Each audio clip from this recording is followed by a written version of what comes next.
fine, outstanding job, but I won't. Oh, here you go. They're right here. They're on both sides of the room. That's an easy. Both ends of the room, please, I guess.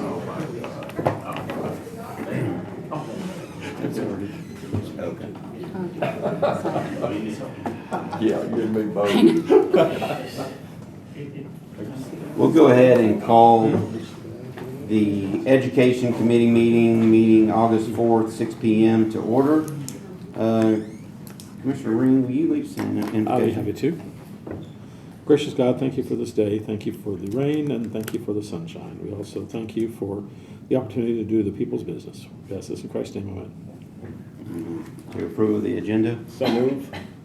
Second? Second. All in favor, say aye. Aye. Any opposed? Sure, that's unanimous. Approval of the minutes, July 28th in your packet. Is there a motion? Make a motion. Second.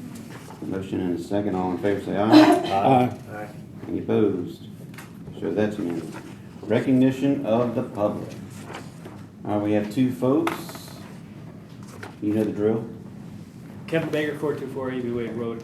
I wanted to address, I saw on the agenda, we're going to be talking a little bit about the progress of this lease for the Innovation Center. And last Monday, public comments, I saw at the back of the room, our school director was basically acknowledging the fact that I was throwing out a challenge about that I don't think people are going to be brought down from the upper sections of the county.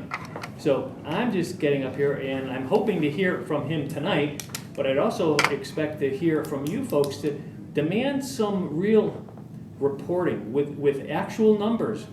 If this is such a great idea, let's tout it. And I would expect a report at some frequency so that we actually can look at things. The only way you improve anything, I spent a lot of years in process improvement, process engineering. The only way you improve it is to measure it and actually challenge those measurements. So will it be interesting to see what happens tonight. Thank you. Appreciate that. Charlena Almond. Hi, I'm Charlene Almond. I live at 143 Rowan Circle, Huntersville, Tennessee 37075. And I just wanted to speak about a couple of the items since I was here already. First, I do want to say that I have a child who did a camp at Ellis, and the people that were working on the Huntersville High School Stadium were working in the rain at 6 o'clock at night several weeks ago. I was like, that's going to get done. So they were working very diligently. I was impressed to see that. And then I wanted to say I had listened to the school board meeting, which is where a lot of the reporting typically happens on school things. And I was impressed to hear that about the Apple lease, because it was we were still going to get ownership at the end of the lease, but it was able to smooth out the cost over each year. I thought that was, I mean, businesses have been doing that forever, right? And so it's nice that it's finally caught up to the public realm. And so I hope that you guys will pass this and move it on to budget, and then it can go to the full commission. And I just want to say thank you for everything that's being done. Appreciate it. Appreciate it. Anyone else? Public comments? Seeing none, close that. Report of the chair. Just mentioning Miss Borgdorf, she did reach out to me telling me she won't make it tonight. I don't know if did Mr. Lambert show up? Not yet. Okay, so Mr. Lambert, I'm not sure where he is, but that's my report. Report of the county mayor. Did he step out? He's not here. Report of the director of schools. Be happy to share, and then if you have any questions, I'll be happy to answer those as well. Kicked off school today. You know, I shared an email with employees this morning.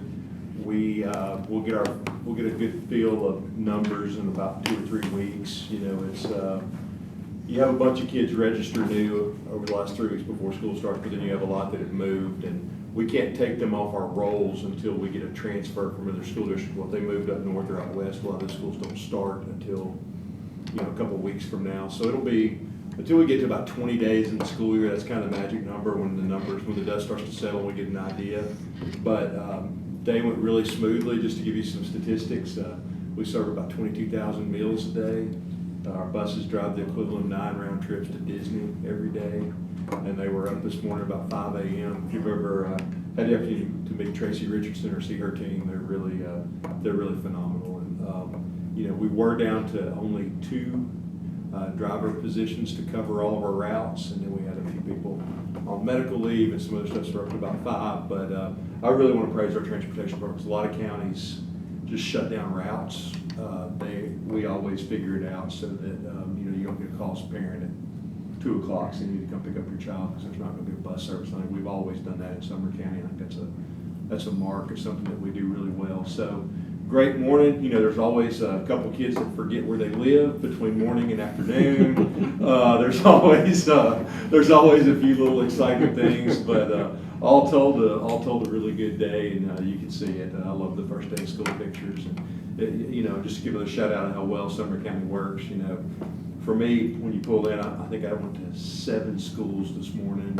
Each one, you see the SRO's vehicle pulled right there. There's not a bigger protection or deterrent than seeing that sheriff's office car right outside the school. And then, to get inside the school, and I was at Knox Dawes this morning to see the SRO there out in the hallway giving high fives, talking to students. See students genuinely excited to, when you think about some of the things going around the country, to see, if you did a survey, I guarantee you the SRO would score in the top 2 most popular figures in every school in Sumner County. And that's a really, I hear number 1 at North Sumner, but in all honesty, it's really exciting to see the relationships that we have. And I think it's great for our kids that their first interaction with a law enforcement officer is really positive. And I think that's a great thing. When you think about the amount of trauma and other things that so many kids endure today, to have those positive relationships is really good. So huge shout out to our school staff, but also to all those others that help and support us. In terms of athletic facilities, beach, the stadium's up, the press box is set, the flat work, the concrete in front of the visitors, working around at the home side, extra point net poles in place, doors and case working concession stand will install this week. Hendersonville, the home side stadium work continues. As Ms. Allmiller mentioned, they were out there all this weekend. They were there Sunday too, putting the aluminum on the seats. We had a little guy drove the press box from across the country and was about 15 yards from dropping it off and hit a tree. So they were sending, it was all cosmetic, they're sending new metal up and they'll just have to unscrew that and screw it on. But it was a scary moment when he hit the tree with sideswiped the tree. Portland's completed 2 middle school games tomorrow night. Track, station camp, we finally got enough dry days to put the sod down. We had for probably 9 straight days where it rained every 12 hours. So we've got the sod down at station camp. We have the binder course asphalt completed. The final asphalt will be installed tomorrow. Gallatin, there's still storm drainage work that's continuing. New parking proof roll passed that ensures structural integrity, and a partial stone base installed. At Merle Hyde Magnet, we've got the proof roll passed on the tennis courts and field material being placed. Part of that will be seeing how much additional field dirt, things like that's needed just based on the dirt quality. We will have, I believe at General Stein, we're talking a little bit about, when the old health department was knocked down, the wiring to the Merle Hyde soccer field, the lights were connected. They were run off the health department, so we have no lights currently. So we got a soccer game next week. So is the health department paying the bill? We're not going to get into that. Never mind. I'd like to say also that we own the land underneath the health department, so this is going to be like that airport authority thing where we had to pay rent on the building we own. That's really where we are on the athletic facilities. Really excited just to see all the great work going on around the county, and it really has hit fever pitch at getting done. Station camp was really good. It's a good opportunity.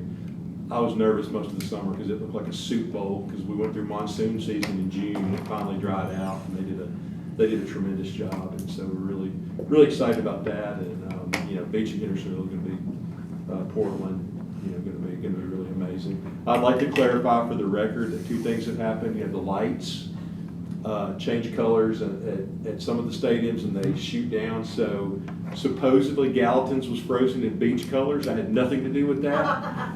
Portland's was frozen in White House colors. I saw blue. I had nothing to do with that. Like 17-year-old me would have 100% had something to do with that. But 52-year-old me, it's not worth the argument. But the good news is the the contractor, the vendor on the lights has learned the appropriate school color, so we'll get that resolved. I mean, if somebody. I wondered why I was seeing blue in pictures, yeah. Yeah. Dr. Wood said it was Kentucky blue, not White House blue, so he was okay with that. But we got, I'll tell you one of the neatest things is we consolidated all the pre-Ks into the old E.B. Wilson building in Gallatin. So we got 8 or 7 pre-K classrooms in that building. We built a new playground. And just walking outside today and hearing pre-K kids up there on the hill playing around outside Gallatin Stadium was really, really a neat thing. And then we're going to have that, it's the ornamental fencing going around Gallatin Stadium. We've got the new lights. So it's going to make the old stadium look really good. Really, really excited about that. So that's an update on the athletic facilities. Those same lights and fencing are going to be up at Westmoreland also.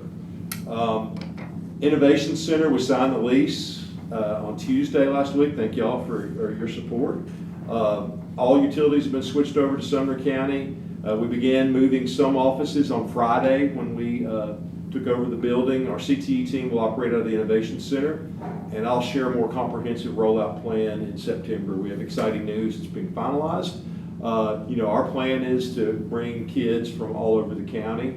Our transportation department's already working on what that'll look like to get kids down by starting the, what we do in January will not be what, we'll do some of that next year, but it's really gonna take off in ways I think are going to be really amazing. So we'll have the Aviation Academy, we're going to have criminal justice, we're going to have teaching as a profession, we're going to have several other, some dual enrollment classes that you struggle to get to. You got to have at least 10 kids for a dual enrollment class to make.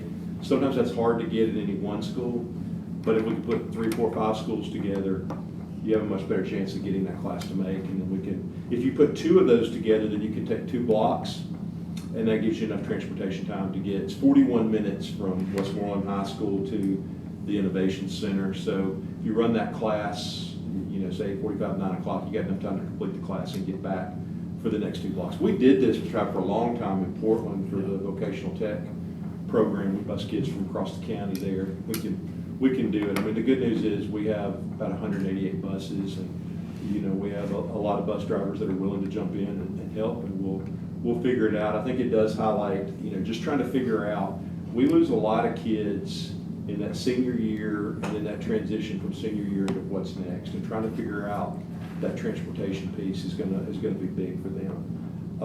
I've got some other details that I can't share because they're not quite final yet. I hope I'll be able to share a lot more in September. But we took occupancy on Friday.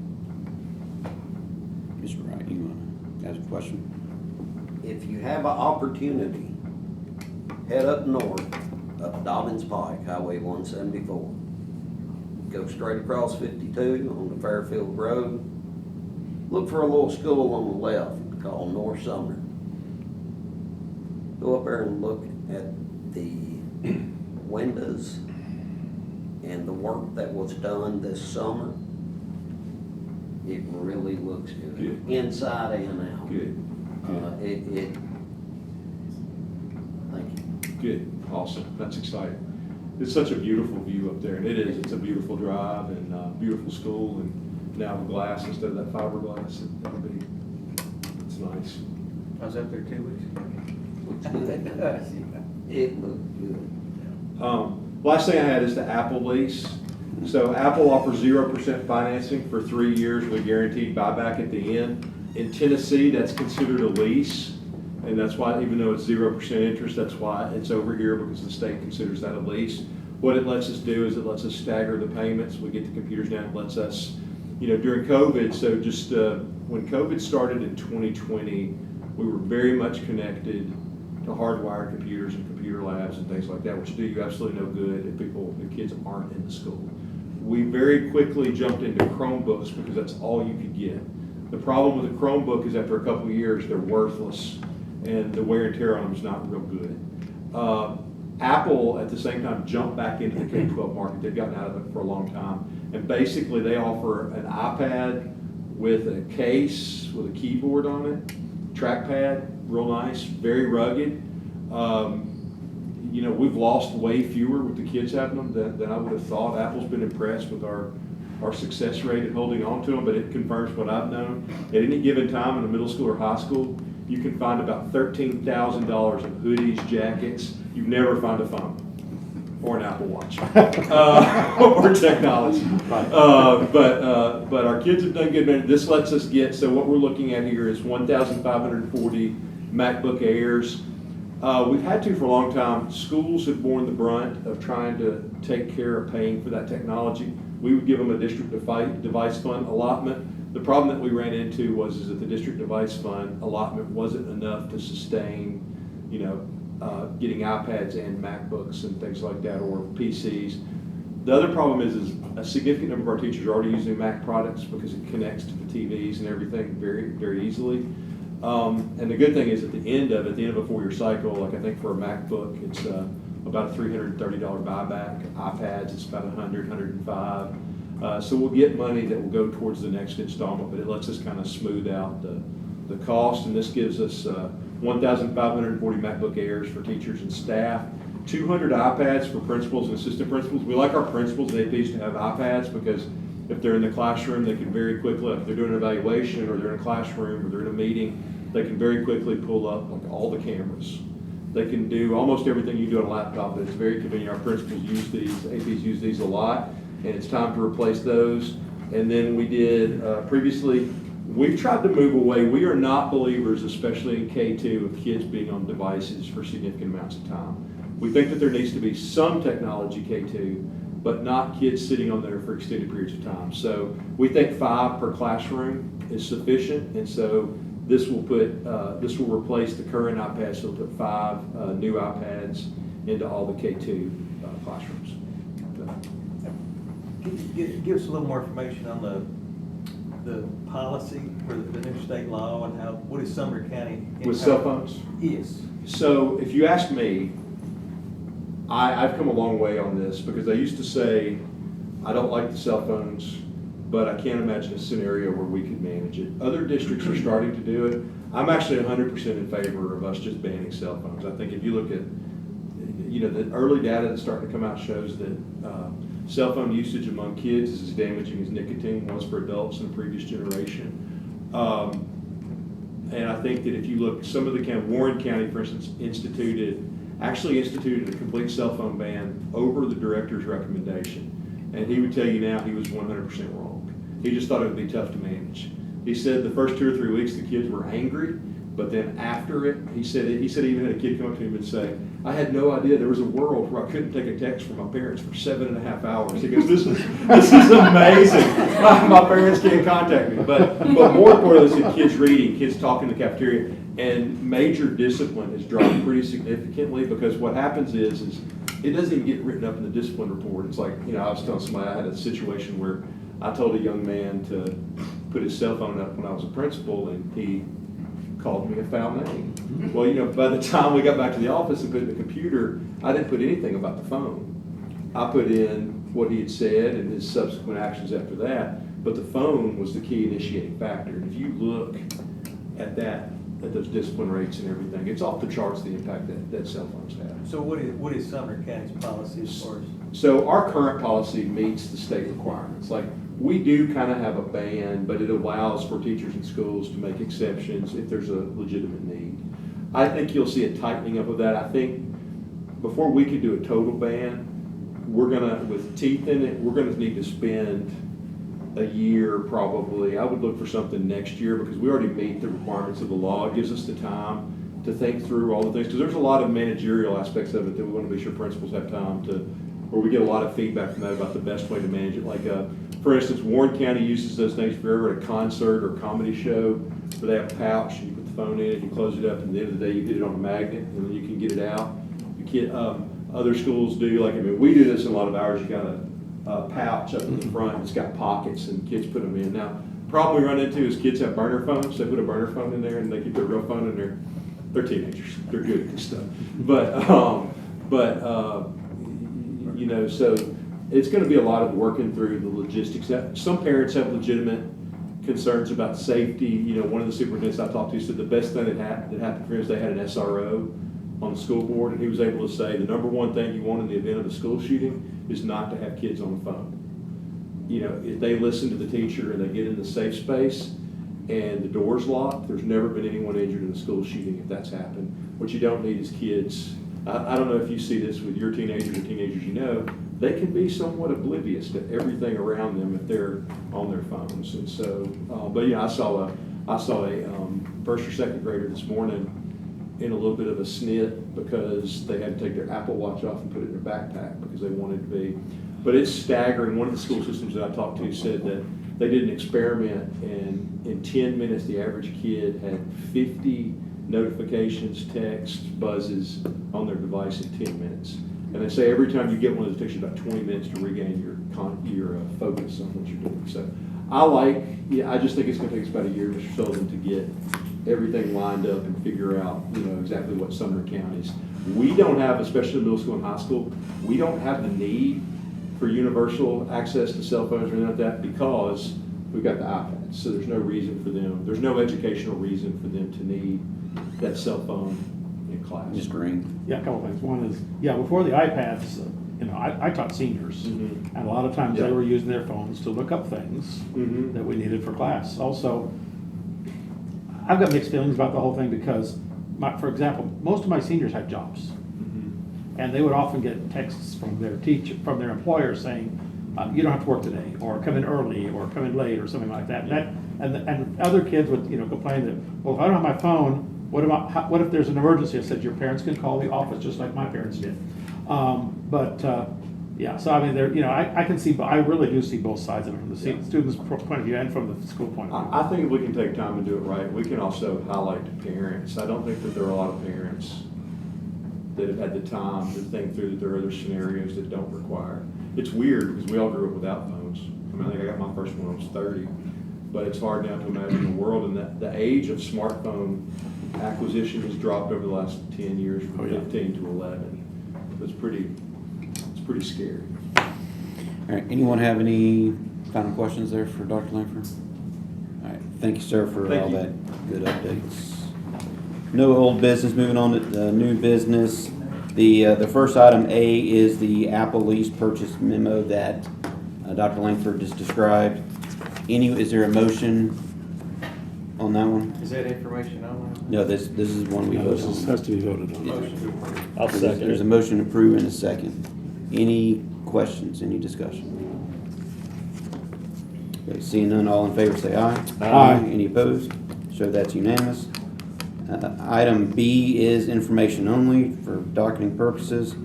Item C, I know it'll be a different education committee, but the September meeting does fall on Labor Day. I think maybe the guidance is to move it to that Tuesday. That's what HEMS did. Okay.